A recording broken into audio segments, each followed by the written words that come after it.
దేవుని మహాకృపను బట్టి ఫిబ్రవరి నెల ఆఖరి పరిశుద్ధ తన రెక్కల చాటును భద్రపరిచి ఈ పరిశుద్ధ దినాన దేవుని మందిరంలో మనము ఆయన సన్నిధిని కూడి స్తుతించి ఆరాధించుకోవడానికి దేవుడు చూపినటువంటి కృపను బట్టి దేవునికి మహిమ కలుగును గాక.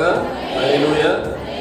కూడి వచ్చినటువంటి సంఘమునకు సంఘ కాపరి గారికి ప్రభువారి నామమున వందనాలు తెలియజేస్తున్నాను. మార్కు సువార్త 9వ అధ్యాయము 14 నుంచి 29 వచనంలో ఉన్న వాక్య భాగాన్ని జాగ్రత్తగా చదవండి.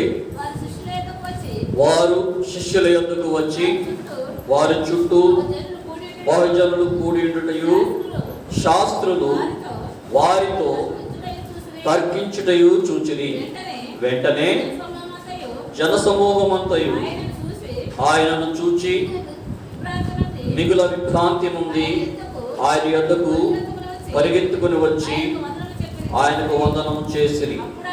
అప్పుడు ఆయన, మీరు దేని గూర్చి వారితో తర్కించుచున్నారని వారిని అడుగగా, జనసమూహములలో ఒకడు, బోధకుడా, మోగ దయ్యము పట్టిన నా కుమారుని యొద్దకు తీసుకుని వచ్చి తిని, అది ఎక్కడ వారిని పట్టునో అక్కడ వారిని పడద్రోయను.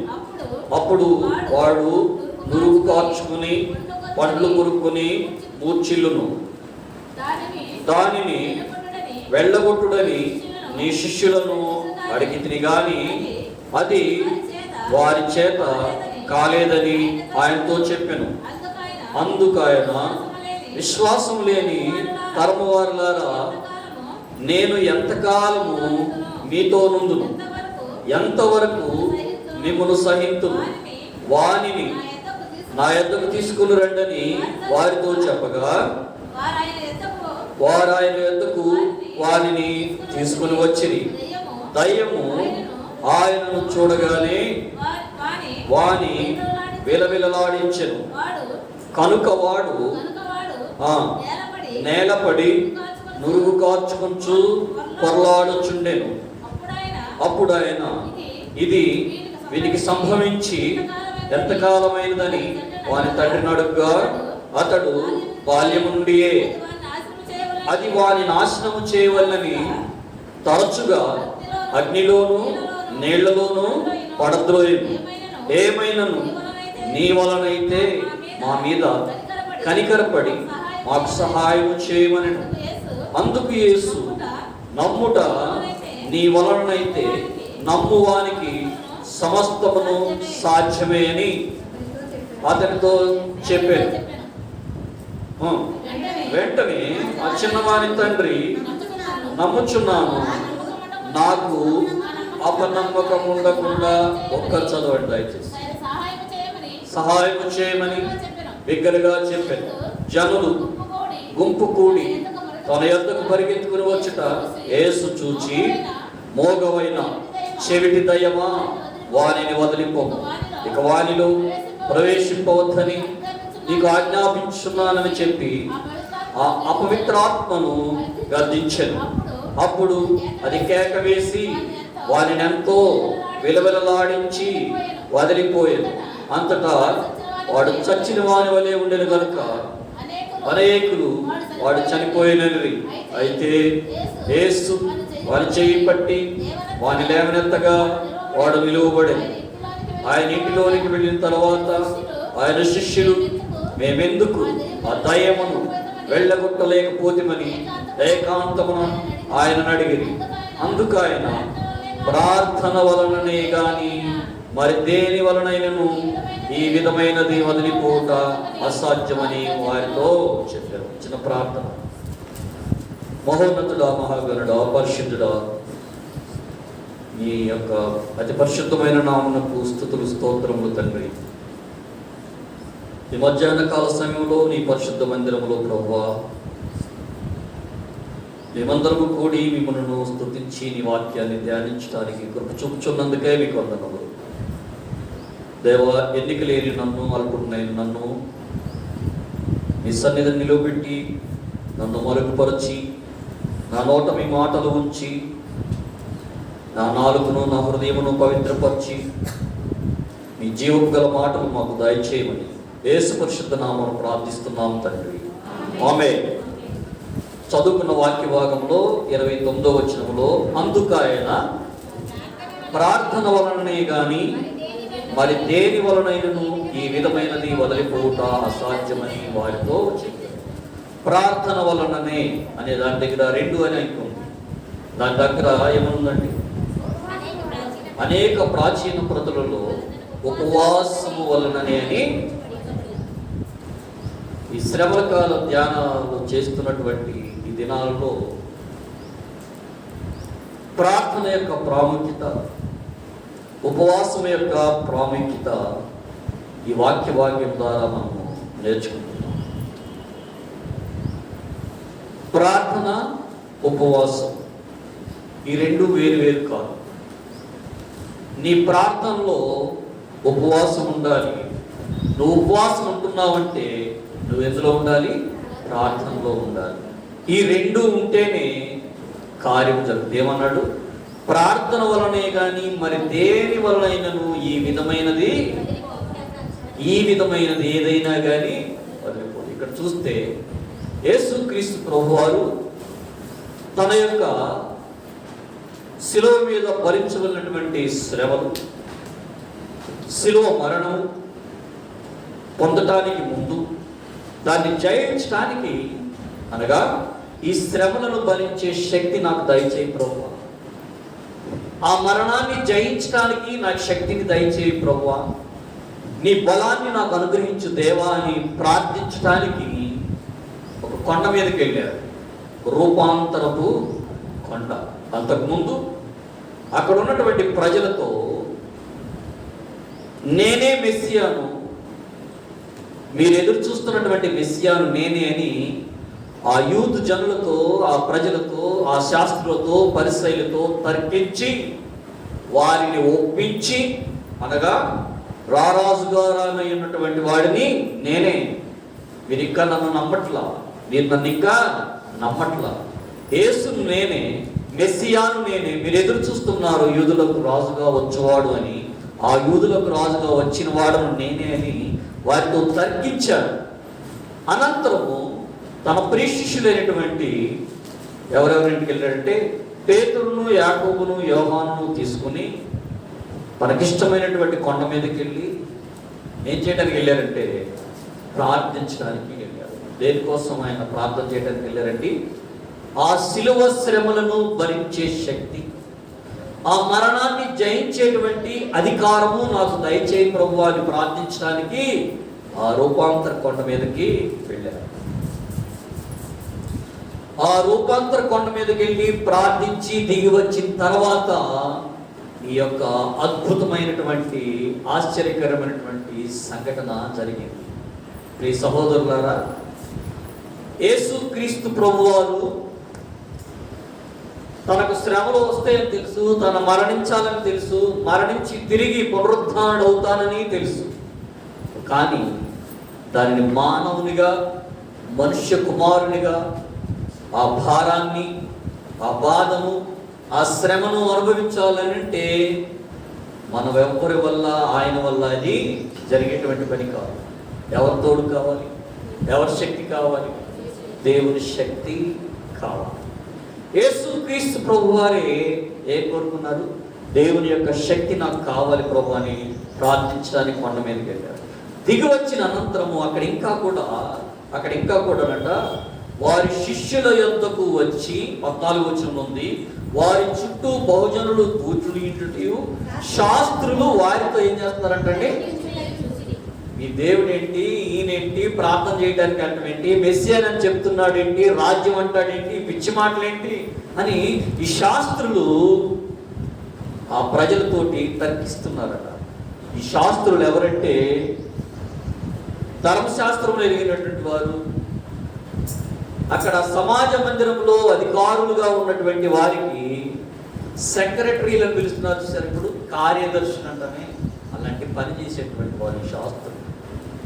అంతేకాదండి, ధర్మశాస్త్రాన్ని బోధించి దాని గురించి తర్కిస్తారు. సమాజ మందిరంలో రాజ్యాంగాన్ని గురించి, చట్టాల గురించి ప్రజలకు విపులీకరించి చెప్పేటువంటి వాళ్ళు ఈ శాస్త్రం.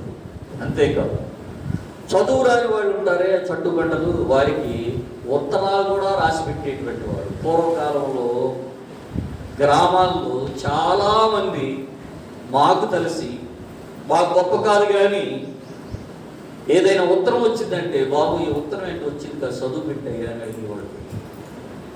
మా అబ్బాయి చాలా దూరం ఉన్నాడు, కొరుగురులో ఉన్నాడు, కానీ ఉత్తరం రాసి పెట్టాయని 15 పైసలు ఉండేది కార్డు. ఆ కార్డు తీసుకొచ్చి దాని మీద ఉత్తరాలు రాయించుకునేవాడు. అలా ప్రజలకు ఉత్తరాలు కూడా రాసేటువంటి వాడు ఈ శాస్త్రుడు. అలాంటి వారు ప్రజలతో తర్కిస్తున్నారు యేసయ్య యొక్క గొప్పతనాన్ని తగ్గించడానికి, ఆయన యొక్క మరణ పునరుత్థానం గురించి ప్రజలను తర్కించి వారిని గందరగోళ పరిస్థితున్నటువంటి సమయంలో, ఆ సమయంలో ఒక వ్యక్తి తన కుమారుడు ఒకటి తీసుకుని వచ్చాడు.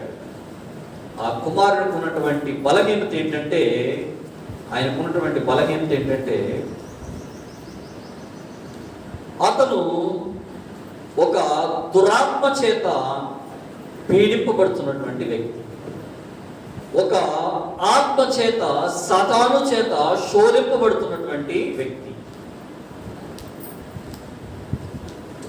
అది ఏం చేస్తుందంటే, ఆ వ్యక్తిని ఎక్కడ పడితే అక్కడికి తీసుకెళ్తుంది, నీటిలో పడవేస్తుంది, అగ్నిలో పడవేస్తుంది. తర్వాత తను తేరుకుంటాడు, విలువిలా కొట్టుకుంటాడు. ఎక్కడెక్కడో తిరిగాడు. ఈ 12 మంది శిష్యుల వద్దకు వచ్చి అడిగాడు, అయ్యా నా కుమారుణ్ణి బాగు చేయి, నా కుమారుణ్ణి స్వస్థపరచు. ఏ ఒక్కడు కూడా, శిష్యుడు అయినటువంటి వాళ్ళు ఎవ్వరు కూడా ఆ వ్యక్తిని బాగు చేయలేకపోయారు. 12 మంది శిష్యులు. యేసు ప్రేమించినటువంటి పేతురు, యాకోబు, యోహానులు కూడా ఉన్నారు, కానీ వారు కూడా అతన్ని స్వస్థపరచలేకపోయారు. అప్పుడు ఆయన ఒక మాట అంటున్నాడు, పిల్లవాడి యొక్క తండ్రి, అయ్యా నీ యొక్క శిష్యులు కూడా నేను అడిగాను కానీ వారి వల్ల కాలేదనంటే, అందుకు ఆయన 19వ వచనం చూడండి. అందుకు ఆయన, విశ్వాసము లేని తరము వారులారా, నేను ఎంతకాలం మీతో నుండును, ఎంతవరకు మిమ్మను సహించును. ఏమి లేదండి, శిష్యుల్లో కూడా ఏం లేదు, విశ్వాసం లేదు. మనము ఆయన బిడ్డలకి, ఆయన శిష్యులుగా కొనసాగుతున్నటువంటి వారు. మనలో ఏముండాలి? విశ్వాసము ఉండాలి. నీలో కార్యం జరగాలనంటే, నీ కుటుంబంలో శోధన తొలగిపోవాలనంటే, నీ కుటుంబంలో సమస్య తొలగిపోవాలంటే, నీలో అనారోగ్యము తొలగిపోవాలనంటే, నీ బలహీనత నుంచి నీ విడుదల పొందాలి అని అంటే, నీలో నువ్వు ప్రార్థించడమే కాదు కానీ ఆ ప్రార్థనలో ఉపవాసం ఉండాలి. నువ్వు ప్రార్థించేటప్పుడు ఈ కార్యము దేవుడు నా పట్ల చేస్తాడు అనేటువంటి విశ్వాసము. ఇక్కడ వచ్చినటువంటి వ్యక్తి విశ్వాసంతో వచ్చాడో అవిశ్వాసంతో వచ్చాడో తెలియదు కానీ ప్రార్థిస్తున్నటువంటి వ్యక్తులు మాత్రం విశ్వాసంతో ప్రార్థన చేయట్లా. అందుకే ఆయన అంటున్న మాట ఏమంటున్నాడంటే, విశ్వాసం లేని తరము వారులారా, నేను ఎంతకాలము. అక్కడున్న విశ్వాసులు ప్రజలను కూడా గద్దిస్తున్నాడండి. మీరు ఎన్నో అద్భుత కార్యాలు చూశారు, ఎన్నో ఆశ్చర్య కార్యాలు చూశారు, కానీ మీలో విశ్వాసము లేదు. విశ్వాసం లేకుండా మీరు ఏం చేస్తున్నారంటే ప్రార్థన చేస్తున్నారు, నా జీవితంలో కార్యం జరగాలని ఆశపడుతున్నారు. అలాంటివి ఉంటే కార్యము జరగదు. ఇది ఎంతకాలం నుండి ఇలా చేస్తున్నాడయ్యా ఆ సాతాను ఆ పిల్లవాడిని అంటే, అతడు బాల్యము నుండి కూడా ఆ వ్యాధి చేత అతను బాధపడుతున్నాడు. అప్పుడు అంటున్నటువంటి మాట, అతను కనికరపడి నీవేమైనా సహాయం చేయనైనా అని తండ్రిని అడుగుతున్నాడు. ఏ తండ్రిని అడుగుతున్నాడు? యేసుక్రీస్తు ప్రభు అని అడుగుతున్నాడు, బాలుని యొక్క తండ్రి. మరొక చోట అయితే ఉంటుంది ఈ సంఘటన, 2 చోట్ల, మిగతా 2 చోట్ల కూడా వ్రాయబడింది. మత్తయి సువార్త 17వ అధ్యాయం, మీరు చూడవలసిన లేదండి. మత్తయి సువార్త 17వ అధ్యాయం 14 నుంచి 21 వరకు ఉంది. లూకా సువార్త 9వ అధ్యాయము 38 నుంచి 43 వచనాల్లో కూడా ఉంది. మరొక చోట అంటాడు, ఇక్కడైతే ఏమన్నాడంటే విశ్వాసము లేని తరము వారులారంటే మత్తయి సువార్తలు అంటున్నాడు. చూడండి 17వ అధ్యాయము, మత్తయి సువార్త 17వ అధ్యాయము 17 వచనము 20 వచనం చదువు.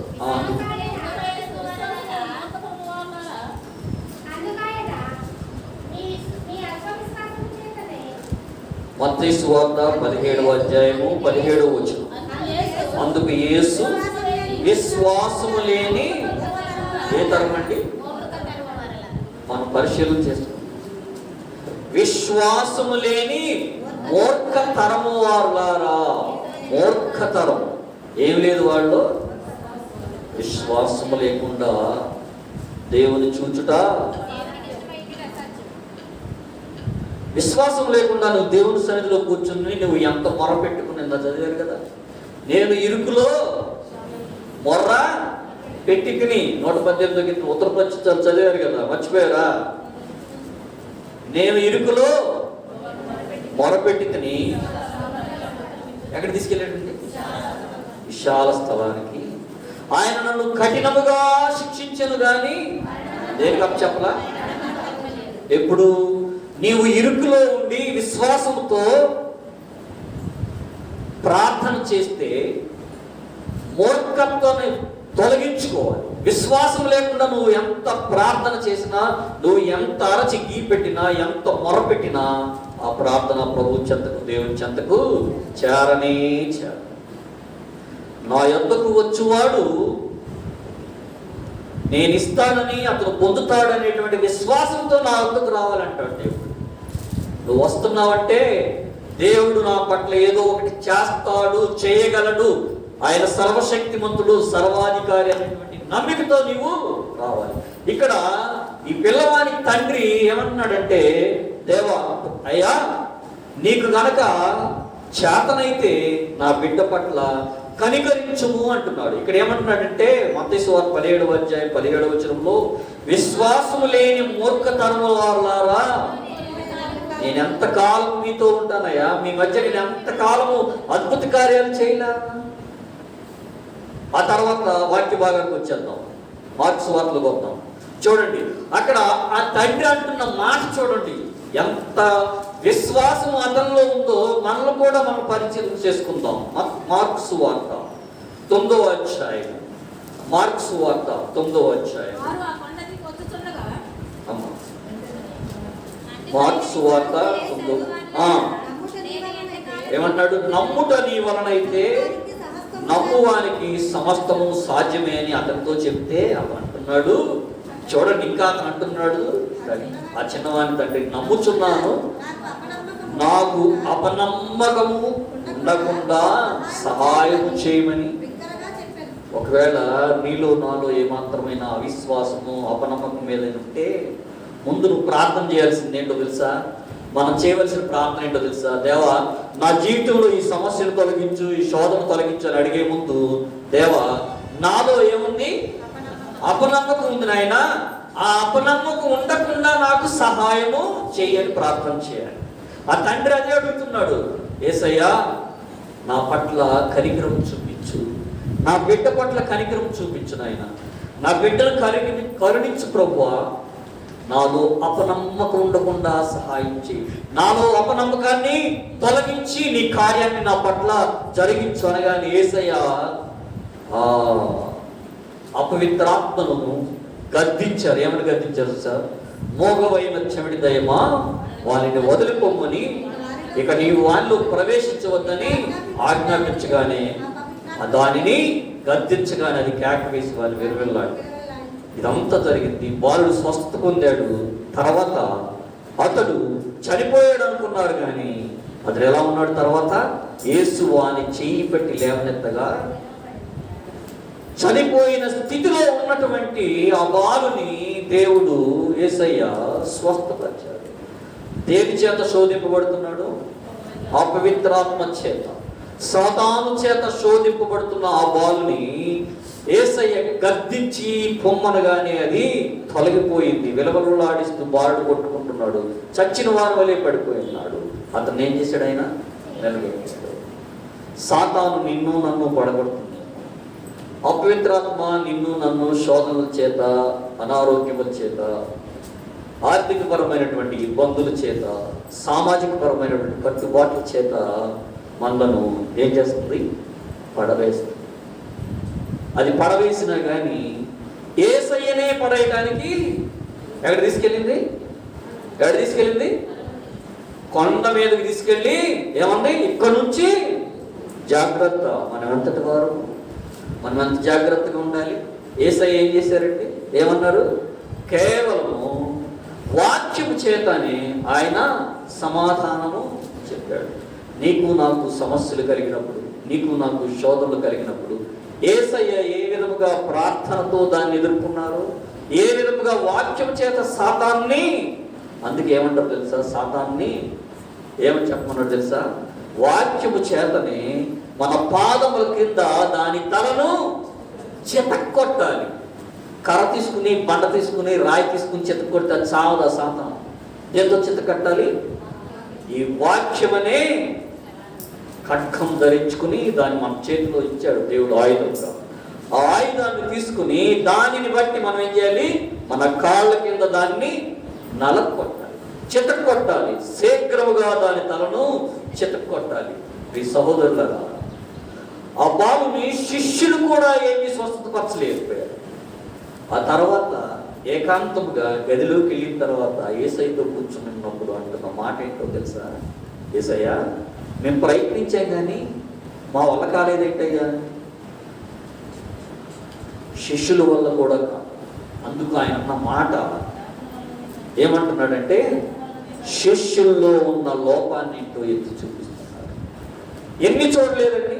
ప్రకృతి మీద యేసయ్యకున్న శక్తిని వారు కళ్ళారా చూచారు. అవును కదా? పేతురు సముద్రంలో నడుచుకుంటూ వస్తుంటే తుఫాన్ చెలరేగింది. భయపడిపోయాడు. ప్రభువారు పడుకుని ఉన్నారు.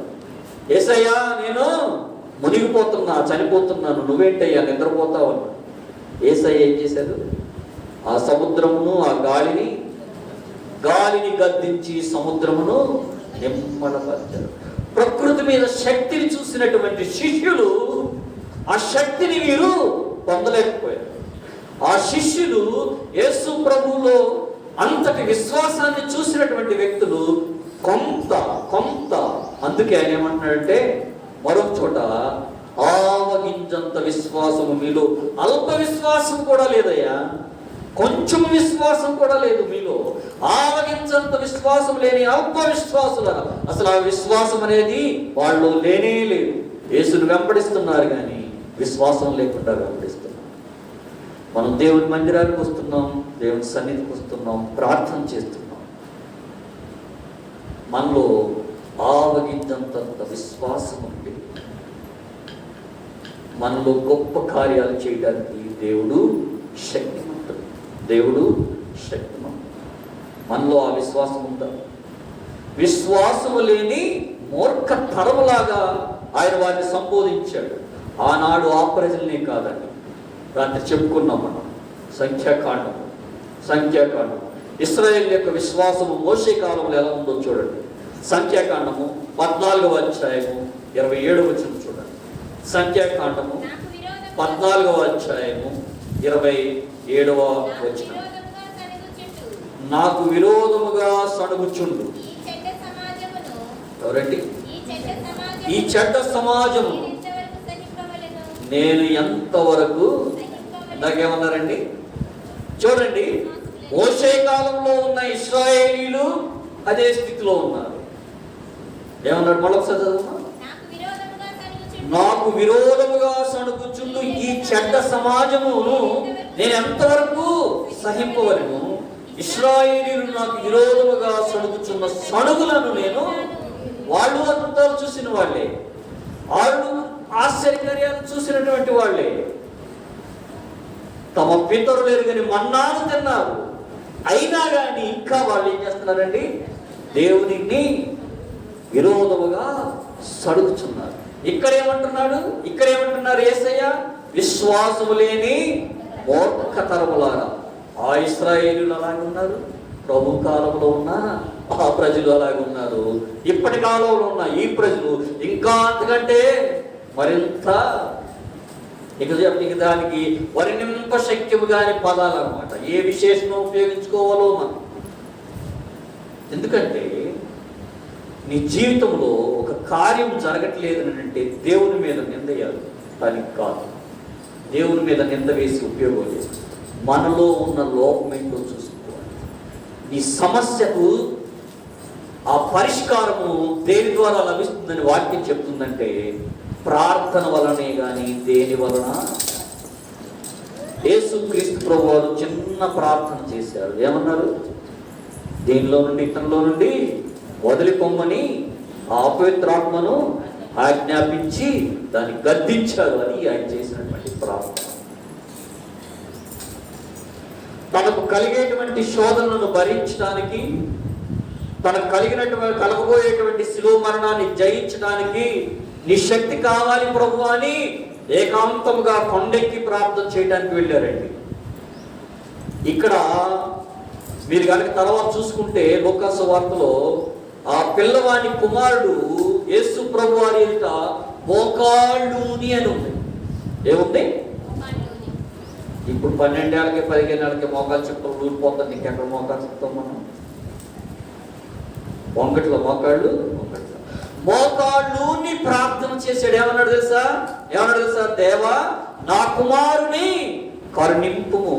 దావీదు భక్తుడు అంటాడు, దేవా నన్ను కరుణింపుము, నీ వాత్సల్య బాహుళ్యము చొప్పున నన్ను నా అతిక్రమం తుడిచివేయు, నన్ను కరుణించుమని ప్రార్థన చేస్తున్నాడు. ఆ ప్రార్థనలో విశ్వాసం ఉంది. ఆ విశ్వాసం ఉండబట్టే ఆయన అంతగా చెప్పుకోదగినాడు. ఏమన్నాడు? ఆపత్కాలంలో నమ్ముకొనదగిన సహాయకుడు. ఇందా చదువుకున్న వాక్య భాగంలో ఉంది, ఆయన నా దుర్గము, నా అంత రక్షణనిచ్చేటువంటి దేవుని చెంత చేరి నువ్వు ప్రార్థించాలి. ఆ రక్షణ ఇచ్చేటువంటి ప్రభువు చెంత నీ ప్రార్థనలో విశ్వాసం ఉండాలి. అది కూడా ఎలా ఉండాలనంటే ఉపవాసంతో కూడినటువంటి ప్రార్థన. ఆ విశ్వాసంతో కూడినటువంటి ప్రార్థన బహుశక్తివంతమైనది, బహు బలమైనది, బహు అధికారము కలది.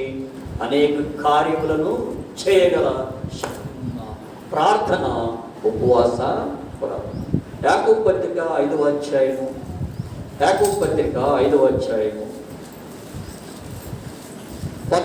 వచ్చిన నుండి చదువుతాం. యాకోబు పత్రిక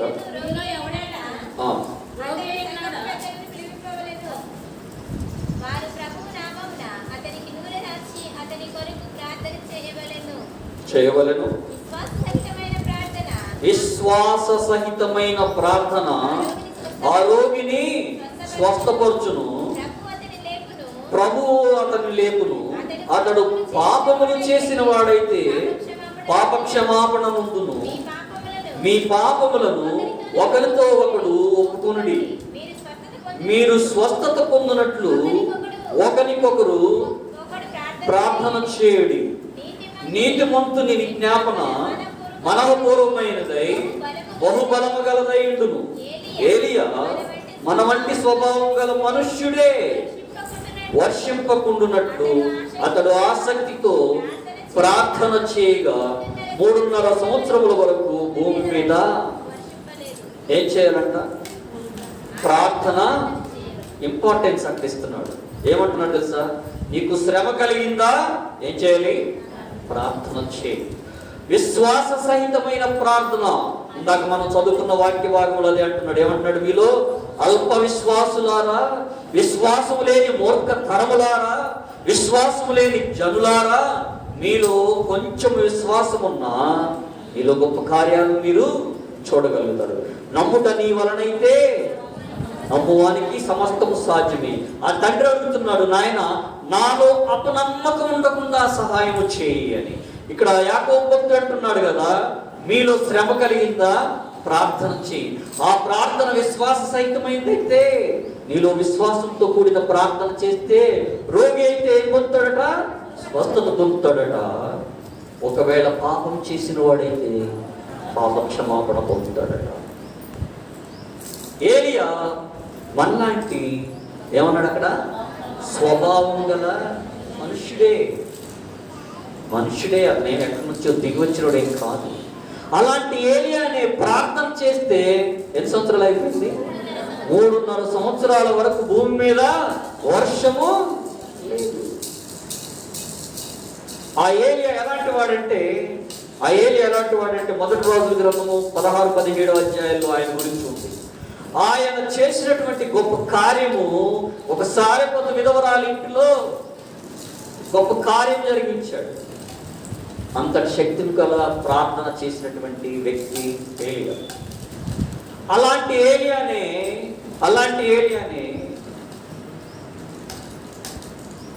కరువు వచ్చింది. 3.5 సంవత్సరాలు కరువు వచ్చింది. ఆ కరువు కాలంలో తను ఆ సారెపతు విధవరాలింట్లో గొప్ప కార్యం చేసినటువంటి వ్యక్తి. తర్వాత ప్రార్థన చేశాడు. 17 అధ్యాయం ఉంటుంది, అదంతా కూడా మీరు తర్వాత చదువుకోండి. గొప్ప ప్రచండమైనటువంటి వర్షాన్ని ఆ బలియాగం తర్వాత, ఏలియా చేసిన ప్రార్థన తర్వాత గొప్ప వర్షం పడిందండి. ఆ 3.5 సంవత్సరాల పాటు వర్షం కురవకుండా ఉన్నటువంటి ప్రాంతంలో ఏలియా చేసిన ప్రార్థనకు దేవుడు ఆలకించి తన భక్తుని ప్రార్థన, అతడు చేసిన ప్రార్థన ఎలా ఉందంట? విజ్ఞాపన మనఃపూర్వకమైనది, ఆసక్తితో చేశాడు. ఈ ప్రార్థన ఆసక్తితో ఉండాలి. పెదవులతో పై చేస్తే ఈ ప్రార్థనకు ఏం రాదు, జవాబు రాదు. ఏలియా తీవ్రమైన ఆసక్తితో ప్రార్థన చేశాడు. 3.5 సంవత్సరాల పాటు కురవనటువంటి, చినుకుపడినటువంటి ప్రాంతంలో బ్రహ్మాండమైనటువంటి వర్షము. అదే ఏలియా, గమనించండి, అదే ఏలియా, ఇన్ని అద్భుతాలు చేసినటువంటి ఏలియా, యెజబెలు ప్రవక్త తన శిష్యులను, ప్రవక్తలను, భక్తులను చంపిస్తుంటే పారిపోతూ ఏమని ప్రార్థన చేస్తున్నాడు తెలుసా? మొదటి రాజుల గ్రంథము 18వ అధ్యాయము, మొదటి రాజుల గ్రంథము, రాజులు మొదటి గ్రంథము 18వ అధ్యాయం 19వ అధ్యాయము 4వ వచనం చూడండి. ఒక దిన ప్రయాణము అరణ్యములోనికి పోయి ఒక పదరీ వృక్షము కింద కూర్చుండి మరణాపేక్ష గలవాడే ఏమని ప్రార్థన చేస్తున్నాడు? యెహోవా, నా పితరుల కంటే నేను ఎక్కువ వాడను కాను, ఇంత మట్టుకు చాలును, నా ప్రాణము తీసుకోమని ప్రార్థన. ఎలాంటి ఏలియా అండి? అల్లా తప్ప ఏలియా కాదు. కరువు కాలంలో సారెపతు విధవరాలి ఇంటిలో ఒక అప్పాన్ని తీసుకుని దీవించి ప్రార్థించి ఆ కుటుంబంలో గొప్ప కార్యము జరిగించాడు. ఆ కరువు తీరేంత వరకు వారి ఇంటిలో తొట్టిలో పిండి కానీ నూనె కానీ కొదువ లేదు. అంత అద్భుత కార్యం చేశాడు. ఆ విధవరాలి కుమారుని కూడా బ్రతికించాడు. అంత అద్భుత కార్యం జరిగించాడు ఏలియా. చివరికి తనను యెజబెలు ఆ దూత చేత ఏలియాను చంపించాలనుకుంటున్నప్పుడు ఆ యెజబెలు రాణి ఏలియా పిరికితనంతో, ఎందువల్ల మనలాంటి ఎవరైనా మనలాంటి మనుషుడే పిరికితనం వచ్చింది. పారిపోతూ ఎంతో ఒక రోజంతా ప్రయాణం చేశాడు. దాక్కుంటున్నాడు, ఓ చెట్టు కింద శాప తీర్చుకుంటున్నాడు. ఇక నా వల్ల కాదు దేవా, ఇసిగిపోయాను, వేసారిపోయాను, ఇక ఈ ప్రాణం వద్దు, చాలు, ఎన్నో అద్భుతాలు నా ద్వారా జరిగించుకున్నావు, నన్ను ఉపయోగించుకున్నావు, ఇక నాకు ఆ యెజబెలు రాణి చేతిలో చావు నాకు వద్దు నాయనా, ఈ ప్రాణాలు తీసుకో, నేనేమి నా పితరుల కంటే గొప్పవాడినేమి కాదు, చాలు ఇక అని ప్రార్థన చేస్తే దేవుని యొక్క దేవదూత వచ్చి ఒక మాట చెప్తుంది. 6వ వచనం చూడండి. అతడు చూచినంతలో నిప్పుల మీద కాల్చబడిన అప్పమును నీళ్ల బుడ్డియు కనబడెను. కనుక పరుండెను. అయితే యెహోవా దూత రెండవ మారు అతను ముట్టి, నీ శక్తికి మించిన ప్రయాణము నీకు సిద్ధమై ఉన్నది, నీవు లేచి భోజనము చేయమని చెప్పినప్పుడు అతడు లేచి భోజనము చేసి ఆ భోజనము బలము చేత 40 రాత్రింబగళ్ళు ప్రయాణము చేసి దేవుని పర్వతము అని పేరు పెట్టిన హోరేబుకు. ఏం తిన్నాడండి ఏలియా? ఒక చిన్న అప్పము, ఒక చిన్న నీళ్ల బుడ్డిలో నీళ్లు తాగి ఎన్ని రోజులు ప్రయాణం చేశాడు? ఉపవాసం ఎన్ని రోజులు ఉన్నాడు ఏలియా గారు? 40 రోజులు. ఏం తిని చిన్న అప్పం తిని ఒక నీళ్ల బుడ్డి దగ్గరుంచుకుని 40 దినములు ఆ బలము, దాని ద్వారా పొందిన బలము 40 దినాల పాటు మళ్ళా ఆహారం ముట్టుకోలే. మన ఉపవాసం 6 డజన్ ఇడ్లీలు, 6 డజన్ అరటిపళ్ళు, ఒక 1/2 లీటర్ పాలు, సాయంకాలమో మధ్యాహ్నమో ఉపవాసం.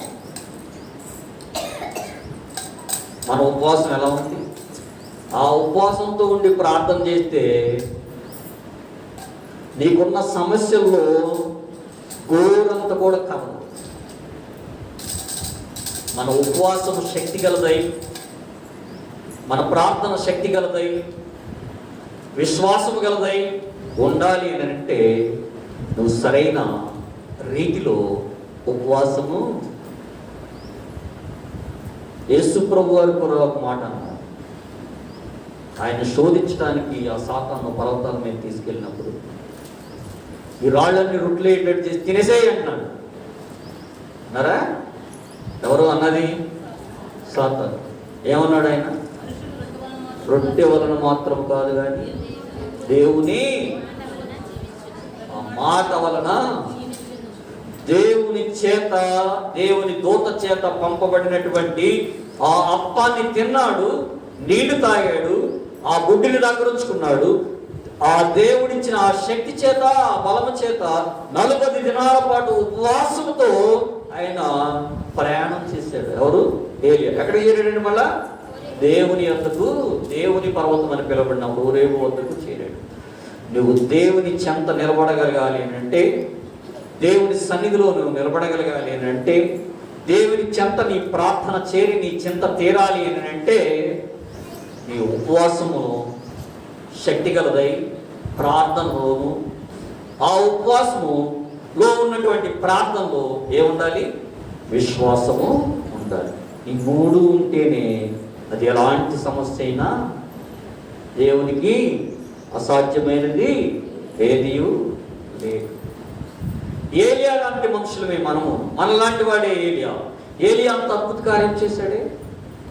మనలో ఎందుకు చేయలేకపోతున్నాం? ఎందుకు చేయలేము? కారణం ఏంటంటే మనలో ఉన్నది ఏంటంటే అల్ప విశ్వాసం. ఇది జరుగుద్దా జరగదా అనేటువంటి అపనమ్మకము. ఆ అపనమ్మకం ఉండి ప్రార్థిస్తే కార్యము జరగదు. దేవునికట అలా అల్ప విశ్వాసం ఉంటే, దేవుని యందు అపనమ్మకం ఉంటేనట దేవుడు కోప్పడతాడట. హెబ్రీయులకు రాసినటువంటి పత్రిక 3వ అధ్యాయము, హెబ్రీయులకు రాసినటువంటి పత్రిక 3వ అధ్యాయము 17 నుంచి 19 వచనాలు చదువుతాం. హెబ్రీయులకు రాసినటువంటి పత్రిక 3వ అధ్యాయము 17, 19 వచనాలు చదువుతాం. ఎవరి మీద 40 ఏండ్లు ఆయన కోపగించెను? పాపము చేసిన వారి మీదనే కదా. వారి శవములు అరణ్యములో రాలిపోయిన. ఏంటండి ఈ వాక్యంలో మనం గమనిస్తే, ఎవరి మీద 40 ఏండ్లు ఆయన కోపగించెను? పాపము చేసిన వారి మీదే కదా. వారి శవములు ఎక్కడ అయిపోయినాయి? ఎవరు వాళ్ళు? ఇశ్రాయేలు ప్రజలు. ఇంకా చదువుకున్నాం సంఖ్యాకాండంలో. ఎంతకాలం మీరు నా మీద సడుగుతారు, ఎంతకాలం నేను వీరిని సహించను. అద్భుతాలు చూస్తూ, ఆశ్చర్యకార్యాలు చూస్తూ, ఇంకా దేవుని సడుగుతూ నీ జీవితంలో కార్యం జరగట్లేదంటే నీ ప్రార్థనలో లోపం ఉందో, నీ విశ్వాసంలో లోపం ఉందో, నీ యొక్క ఉపవాసంలో లోపం ఉందో పరిశీలన చేసుకో. ఆత్మ పరిశీలన చేసుకో, పరీక్ష చేసుకో, దాన్ని సరిదిద్దుకో. పాపము చేసిన వారి మీదనే కదా. ఏంటి వాళ్ళు చేసిన పాపము? దేవుడు కార్యములు చేయగలడు అని నమ్మి కూడా, వారు చూచి కూడా వారు ఇంకనూ ఆయన మీద నమ్మకం ఉంచట్లా. మమ్మల్ని అరణ్య జీవితంలో నుండి కనాను దేశానికి తీసుకెళ్తారని వారికి ఇంకా విశ్వాసము కలక్క ఎవరి మీద సనిగారు? మోషే మీద, అహరోను మీద, దేవుని మీద, దేవునికి విరోధముగా సనిగారు. ఆ సనిగిన వారందరూ కూడా పాపము చేశారు, అరణ్యములోనే మరణించారు.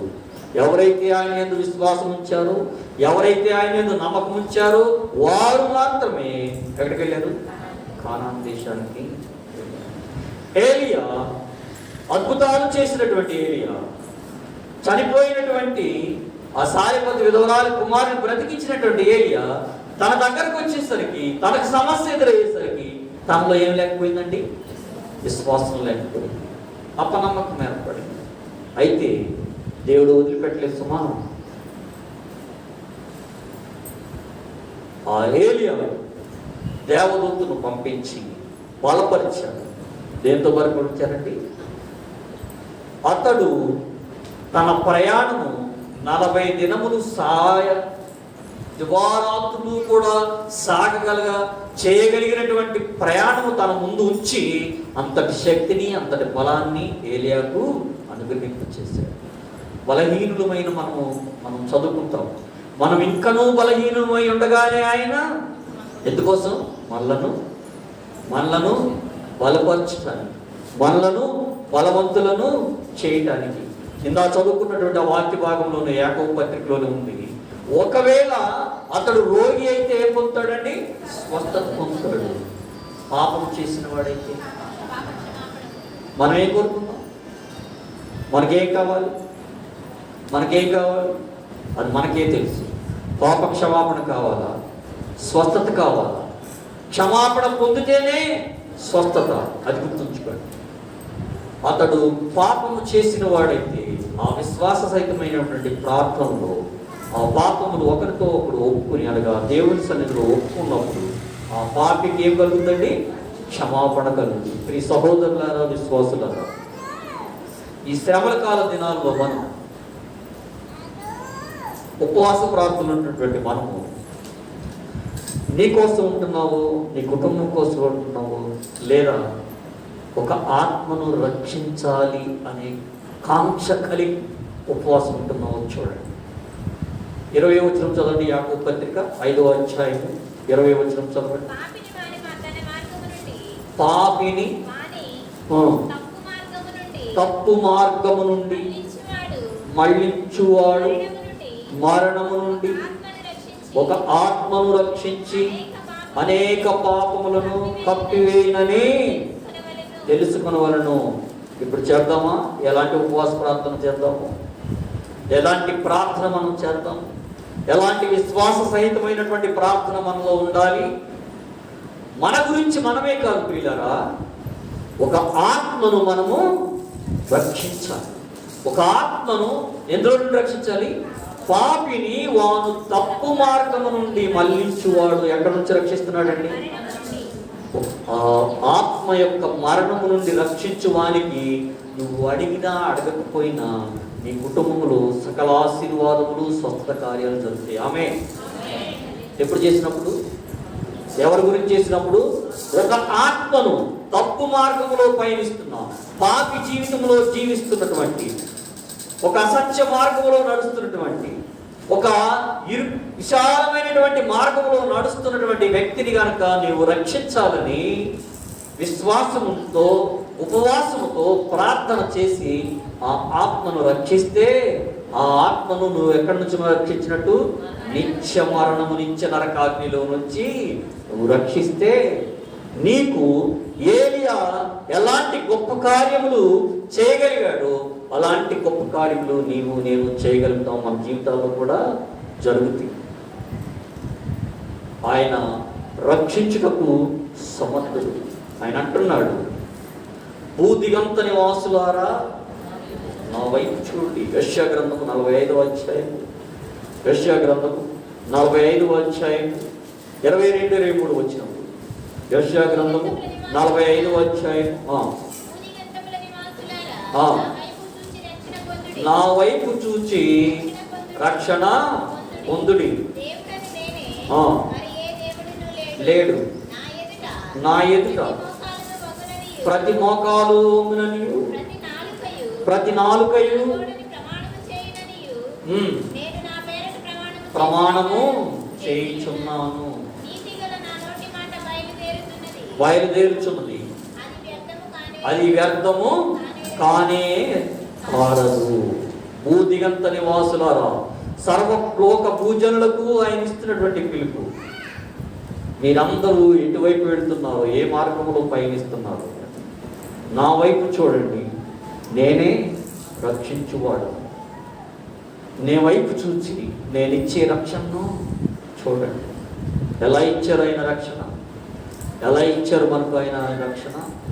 నిన్ను నన్ను తన యొక్క కుమారుని మన పాప నిమిత్తం ఈ లోకానికి పంపించి బలియాగముగా తన ప్రాణాన్ని సిలువలో అర్పింపచేసి మనందరినీ కూడా ఏ మార్గంలో తీసుకొచ్చారండి?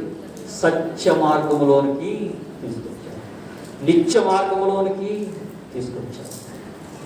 నీవు గనక నీ ప్రార్థనలో ఉపవాసం ఉండి, ఆ ఉపవాసంతో కూడిన ప్రార్థనలో ఏముండాలి? విశ్వాసము. ఈ ఉంటేనే నువ్వు రక్షింపబడతావు. ఒకరిని రక్షిస్తావు, నీ కుటుంబాన్ని నువ్వు రక్షించుకుంటావు. ఒకవేళ రోగివైతే నువ్వు స్వస్థత పొందుతావు, పాపివైతే పాప క్షమాపణను పొందుతావు. ఏలియాను ఒకసారి జ్ఞాపకం చేసుకుంటాం. అతని యొక్క జీవితంలో జరిగినటువంటి సంఘటనలు మన జీవితాల్లో కూడా ఎదురవ్వచ్చు. నిత్యము పోరాటమే మన జీవితం అంటే. ఎవరు కూడా సాఫీగా, ఎవరి జీవితము కూడా ఎర్రటి పచ్చడి తివాచి మీద నడిచినట్టు సాఫీగా ఏమీ జరగదు. మన జీవితం అంతా కూడా ముళ్ళబాటి. వాటినన్నింటినీ మనం ఎదుర్కోవాల్సిందే, వాటన్నిటినీ కూడా మనము తొలగించవలసిందే. ఎప్పుడు తొలగిస్తుందండి? ప్రార్థన వలననే, ఉపవాసము వలననే. ఆ చిన్న కుమారుని కలిగినటువంటి అనారోగ్యము దేని ద్వారా తీసుకువెళ్ళింది? కేవలము ప్రార్థన. శిష్యులు చేయలేకపోయారు. ఎందువల్ల చేయలేకపోయారు? వాళ్ళలో విశ్వాసలోపము. అల్ప విశ్వాసులారా అంటున్నాడు. తన చెంత నుండి, తన చుట్టూ ఉండి తాను చేసినటువంటి కార్యాలను చూసిన శిష్యులే ఆయన యందు నమ్మకము, విశ్వాసాన్ని ఉంచలేకపోయారు. అలాంటప్పుడు ఈ సహోదరులారా, ఈ పాపిష్టి జనం ఉన్నటువంటి లోకంలో ఉంటున్న మనము మరింత జాగ్రత్తగా ఉండవలసిన వారమై ఉన్నాము. యేసు ప్రభువును పక్కనే ఉంచుకుంటేనే వాళ్ళు శోధనలో పడిపోతున్నారే, విశ్వాసం లేకుండా జీవిస్తున్నారే. మనం చూడటం లేదు, వింటున్నాం, వాక్యాన్ని వింటున్నాం, ప్రార్థన చేస్తున్నాం, లేదా ఎవరైనా చెప్తుంటే వింటున్నాం. మన చెంత యేసు లేడనేటువంటి చింత ఉందే. మరి ఈ పరిస్థితుల్లో మనం ఎంతటి విశ్వాసం కలిగి ఉండాలి? ఎలాంటి ప్రార్థన, ఎంతటి ప్రార్థన మన జీవితంలో కలిగి ఉండాలి? మనము ఎన్ని దినాలు మనం ఉపవాసం ఉండగలగాలి? ఆ ఉపవాసంలో నువ్వు పాటించవలసింది ఏంటి? నువ్వు ఉపవాసం ఉన్నావంటే నువ్వు ఆ దినాన దేనిలో ఉండాలి? ప్రార్థనలో గడపాలి.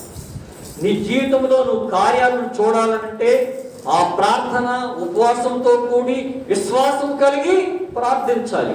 ఎవరి మీద ఆధారపడి ప్రార్థిస్తే మాత్రం నీ జీవితంలో, నా జీవితంలో కార్యములు జరగనే జరగవు. ఆది సంఘము ప్రార్థనలోనే ఎక్కువ సమయం గడిపి అపోస్తుల కార్యము గ్రంథము 5వ అధ్యాయము 12వ వచనం చూద్దాం. అపోస్తుల కార్యము గ్రంథము 5వ అధ్యాయము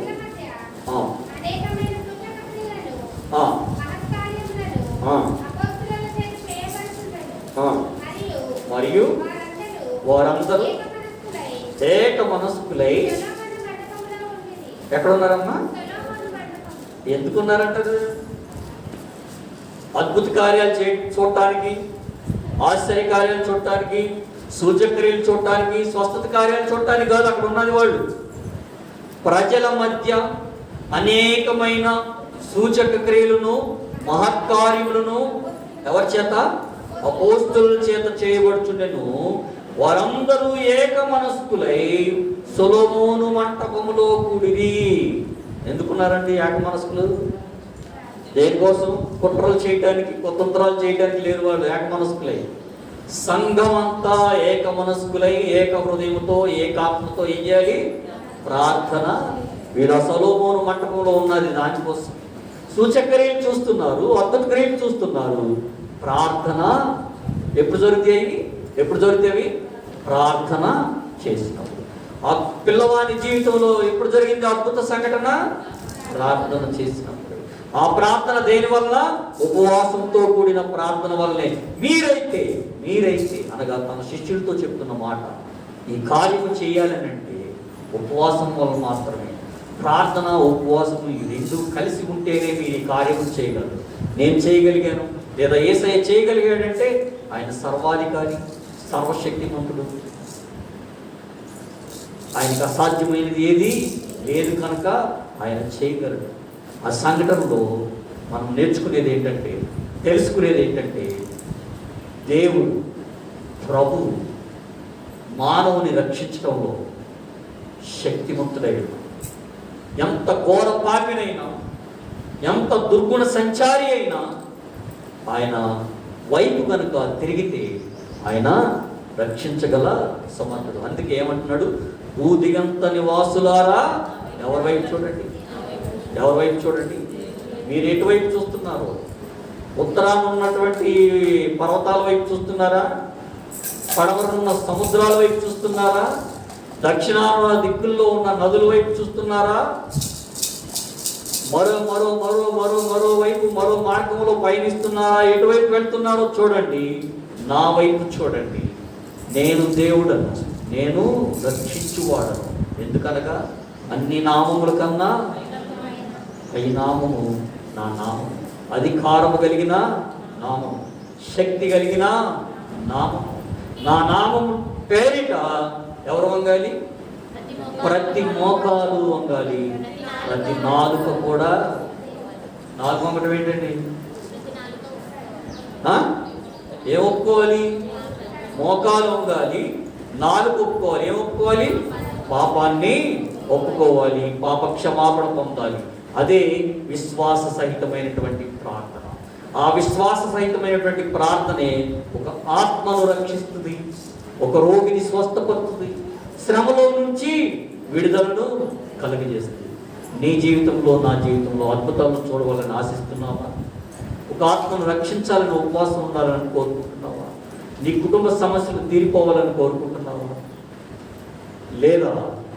లేదా దేవుని సన్నిధిలో, దేవుడిచ్చి పరలోక రాజ్యములో నేను కూడా ఉండాలి అని నీవు ఆశపడితే దేవుణ్ణి సనగటం మానేసేయి. దేవుడు నా పట్ల కార్యాలు చేయట్లేదనేది ఆ విమర్శ మానేసేయి. దేవుడిచ్చే రక్షణ వైపు చూడు, ఆ రక్షణ మార్గంలో పయనించు, ఆ జీవ మార్గంలో పయనించు. అన్నిటినీ మించి విశాలమైనటువంటి మార్గంలో నువ్వు వెళ్ళటం, నువ్వు పయనించడం మానేసి, ఇరుకు మార్గంలో వెళ్ళాలని ఇష్టపడితేనే నువ్వు ఎక్కడికెళ్తావు. నువ్వు ఎన్ని ప్రార్థనలు చేసినా, ఎన్ని ఉపవాస ప్రార్థనలు చేసినా, ఎలాంటి గొప్ప కార్యాలు చేసినా, ఎంతటి ధర్మ కార్యాలు చేసినా, నీ మార్గము ఇరుకు మార్గంలో ఉంటేనే నువ్వు ఎక్కడికెళ్తావు. అదేంటండి ఇరుకు మార్గం ఉంటే ఎంత వెళ్తామని నేను అనుకో. యేసు ప్రభువు వారు చెప్పినటువంటి మాట, విశాల మార్గములో అనేకులు వెళ్తారు, ఇరుకు మార్గమున ప్రవేశించేవారు కొందరే. ఆ కొందరిలో నువ్వు నేనుందామా? గుడ్ షెపర్డ్ సంఘ సభ్యులు ఉంటారా? పరిశీలన చేసుకో. విశ్వాస సహితమైనటువంటి ప్రార్థన, ఉపవాసంతో కూడినటువంటి ప్రార్థన ఒక రోగిని స్వస్థపరుస్తుంది, ఒక ఆత్మను రక్షిస్తుంది. నీ స్వార్థం కోసం ఉపవాసం ఉంటావు, నీ స్వార్థం కోసం ప్రార్థన చేస్తామా? లేదా ఇతరుల రక్షణ కొరకు, పార్టీ రక్షణ కొరకు. ఒకడు తప్పు మార్గములో పయనిస్తుంటే ఆ మార్గము నుండి అందుకే యోధా పత్రికలో ఏమంటాడు, ఒకరిని అగ్నిలో నుండి లాగినట్లుగా మనం అలా జీవించాలి. తొట్టిల్లకుండా కాపాడటకు శక్తిమంతుడైనటువంటి క్రీస్తు ప్రభు నీ కొరకు నా కొరకు సిలువలో కాల్చినటువంటి ఆ రుధిర ధారలను, ఆ రక్త ధారల్లో కడగబడాలి, శుద్ధీకరించబడాలి. రాజులను ఆశ్రయించుట కంటే ఏమని చదివాము, యెహోవాను ఆశ్రయించుట మేలు. రాజులను ధర నమ్ముట కంటే రాజరాజవు నాగాశ్రయము. వేయి పగలు నీ పద సేవే జీవనాయక సేవమేను. సాటి దేవుడా నీవే నాదు కోట కొండయు నీవే. సాటి దేవుడా నీవే నాదు కోట కొండయు నీవే. ఆ కొండ, ఆ కోట, ఆశ్రయదుర్గమును ఆశ్రయించు. ఈ లోకంలో నరుడు ఏమైనా చేస్తాడేమో అని ఆశపడవద్దు. భక్తుడు అంటున్నాడు, నరులేమి చేయగలరు, భయమే లేదు నాకు. నరులేమి చేయగలరు, భయమే లేదు నాకు. ప్రభువా నిన్ను నమ్మి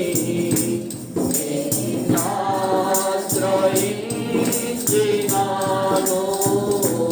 నరులేమి చేయగలరు, భయమే లేదు నాకు. ఎవరిని ఆశ్రయించాలి, ఎవరిని నమ్మాలి? మనుషులను ఆశ్రయిస్తావా, రాజులను ఆశ్రయిస్తావా?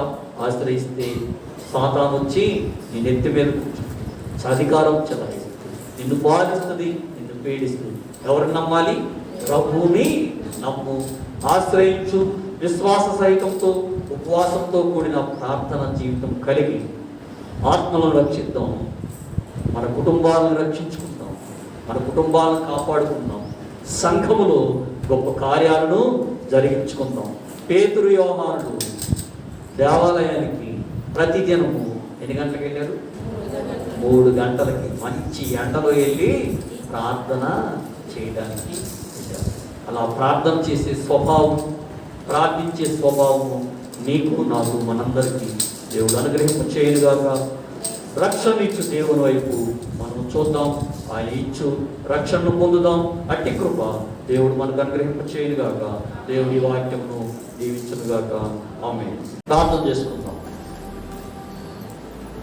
మహోన్నతుడా, మహాగరుడా, సర్వశక్తిమంతుడా, సర్వకృపానిధిగు మా పరలోకపు తండ్రి, మీ పరిశుద్ధమైన నామమునకు స్తుతులు, స్తోత్రములు నాయన.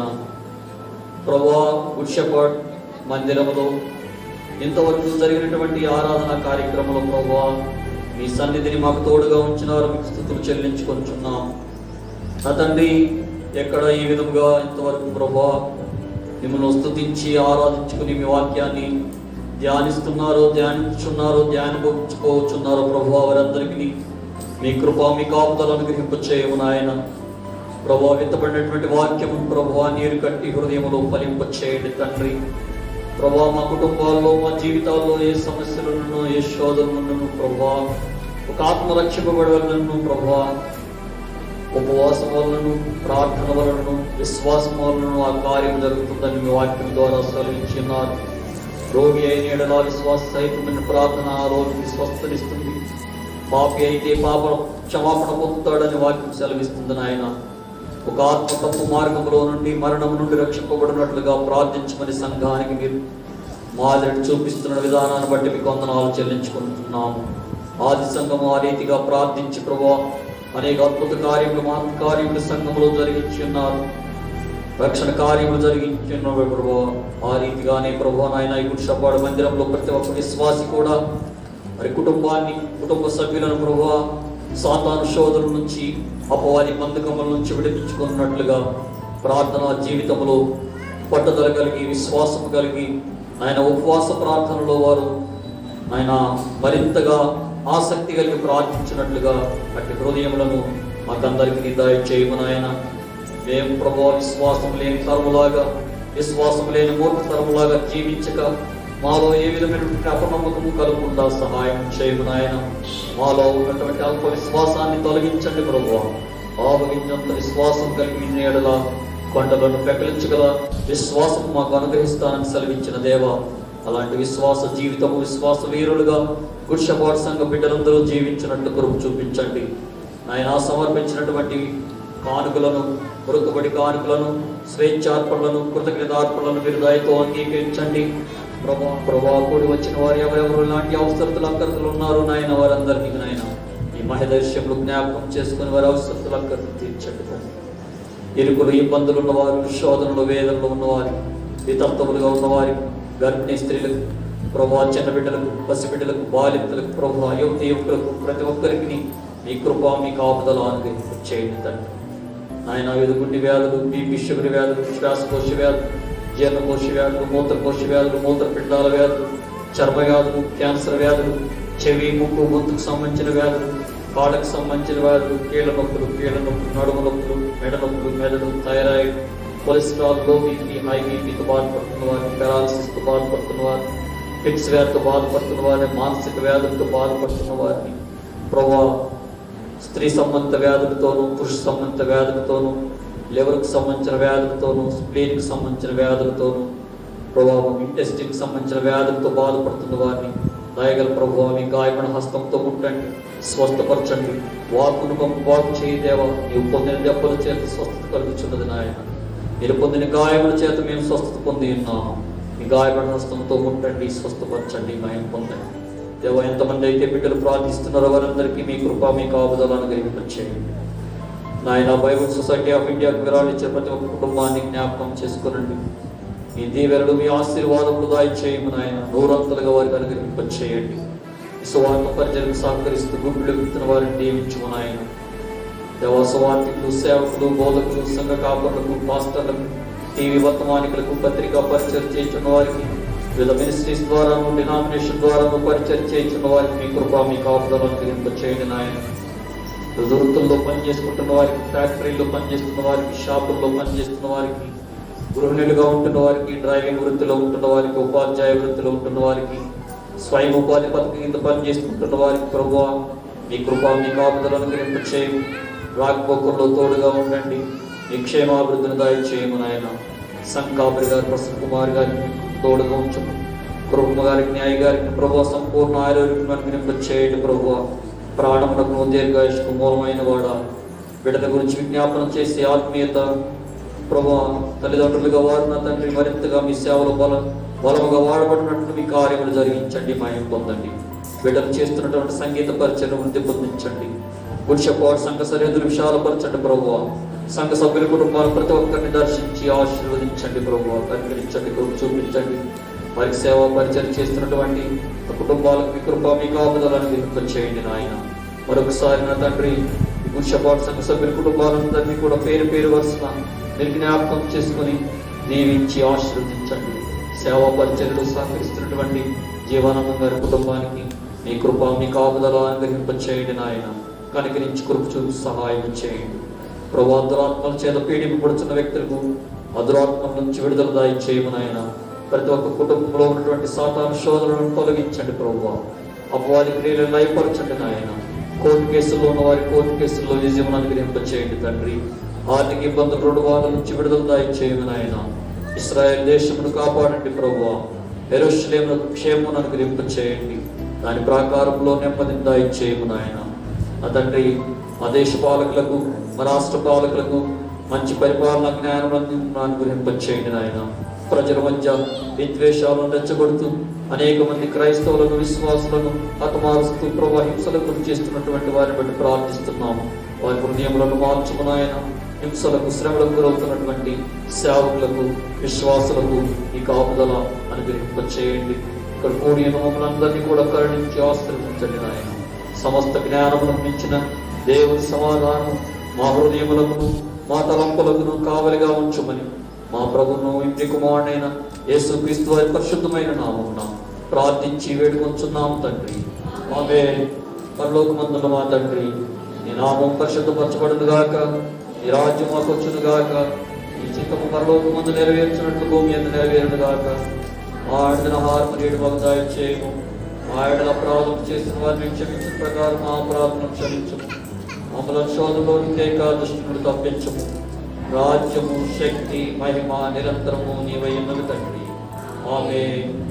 దేవుడు మనలను కరుణించి ఆశీర్వదించును గాక. దేవుడు మన మీద తన సన్నిధిని ప్రకాశింపజేసి మనలను కరుణించును గాక. దేవుడు మన మీద తన సన్నిధి కాంతిని ఉదయింపజేసి మనకు సమాధానం కలుగజేయును గాక. ఆమేన్.